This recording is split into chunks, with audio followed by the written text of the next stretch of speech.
കർത്താവിൻ്റെ നാമം മഹിമപ്പെടട്ടെ. നല്ലൊരു ദിവസം ദൈവം നമുക്ക് തന്നു. നമുക്ക് സ്തോത്രം പറയാം. Thank you Jesus. നന്ദി കർത്താവേ.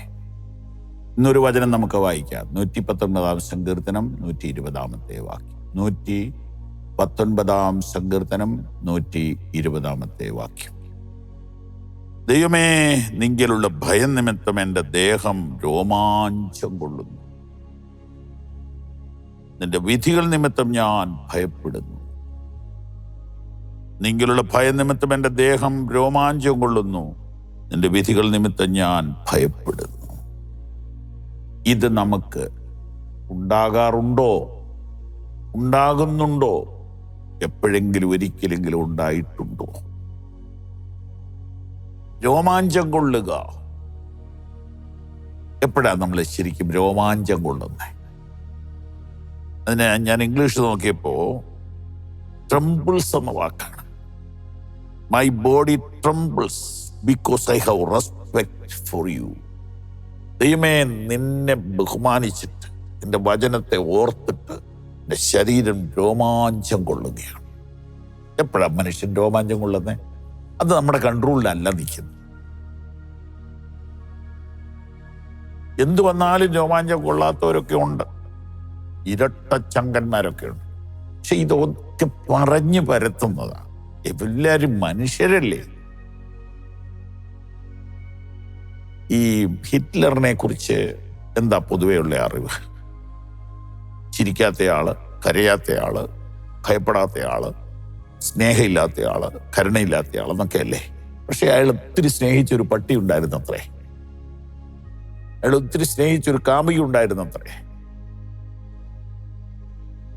ആ കാമുകി പറഞ്ഞാൽ അയാൾ അനുസരിക്കുമായിരുന്നു. ശത്രുക്കൾ തന്നെ വളയുന്നു എന്നറിഞ്ഞപ്പോൾ അയാളുടെ കല്യാണം അങ്ങ് നടത്തി ഗുഹയെ വെച്ച്. ഏറ്റവും അടുത്ത കമാൻഡർമാരെ മാത്രം കൂട്ടി കല്യാണം അങ്ങ് നടത്തി. ഒരു പാർട്ടി നടത്തി, കള്ളു കുടിച്ചു, സന്തോഷിച്ചു. രോമാഞ്ചം കൊള്ളുന്ന മനുഷ്യൻ രോമാഞ്ചം കൊള്ളുന്നവനാ. അത് അവനവനെ തൊടുന്ന കാര്യം വരുമ്പോഴാണ്.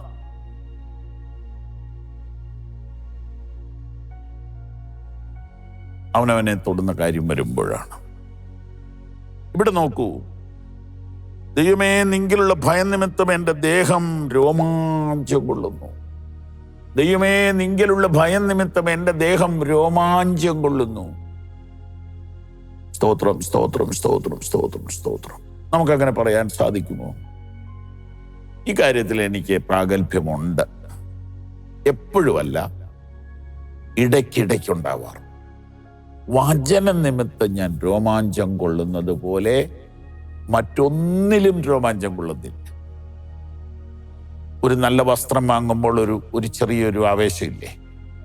ഒരു നല്ല ഷൂസ് വാങ്ങുമ്പോൾ, ഒരു വലിയ നല്ല യാത്ര ചെയ്യുമ്പോൾ ഒക്കെ നമുക്കൊരു രോമാഞ്ചം, ഒരു ആവേശം, ഒരു ഉണർവ് ഉണ്ടാവാറില്ലേ? ഉണ്ട്. നല്ല ഭക്ഷണം കഴിക്കുമ്പോഴും ഉണ്ട്, നല്ല സ്നേഹിതരെ കാണുമ്പോഴും ഉണ്ട്. എന്നാൽ ഏറ്റവും ഞാൻ ട്രംബിൾഡ് ആയിട്ടുള്ളത് ദൈവത്തിന് വചനത്തിന് മുമ്പിലാണ്.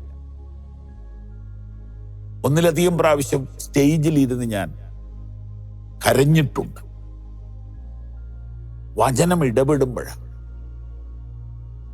മറ്റേതെങ്കിലും ഒരു പ്രസംഗം തയ്യാറാക്കാൻ വേണ്ടി മനസ്സുകൊണ്ട് ഇങ്ങനെ ചിന്തിച്ചിരിക്കുമ്പോഴാണ് പെട്ടെന്ന് ഒരു വചനം കർത്താവ് തരുന്നത്. കഴിഞ്ഞ ഞായറാഴ്ച അങ്ങനെ ഒരു നല്ല അനുഭവം ഉണ്ടായി. ഇതുവരെയും ധ്യാനിച്ചിട്ടില്ലാത്തൊരു വചനം, പ്രസംഗിച്ചിട്ടില്ലാത്തൊരു വചനം പെട്ടെന്ന് ഹൃദയത്തിലേക്ക്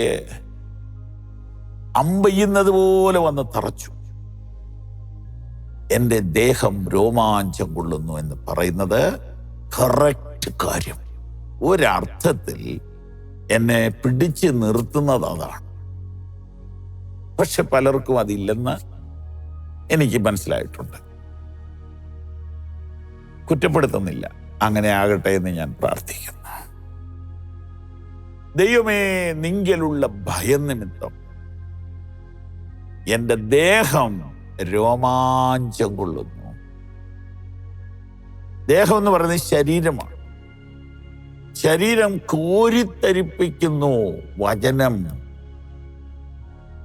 ദൈവത്തിൻ്റെ സാന്നിധ്യം, ദൈവഭയം, അതെല്ലാം വചനത്തിലൂടെയല്ലേ കിട്ടുന്നേ. ആ സമയത്ത് രോമാഞ്ചം കൊള്ളുന്നവർ ഭാഗ്യവാന്മാർ. അങ്ങനെ നമുക്കെല്ലാവർക്കും ഉണ്ടാകട്ടെ എന്ന് ആശംസിക്കുന്നു. God bless you. ഈ സന്ദേശങ്ങൾ നിങ്ങൾക്ക് തുടർച്ചയായി ലഭിക്കുവാൻ പവർ വിഷൻ ടിവിയുടെ സാമൂഹിക മാധ്യമങ്ങൾ സന്ദർശിക്കുക.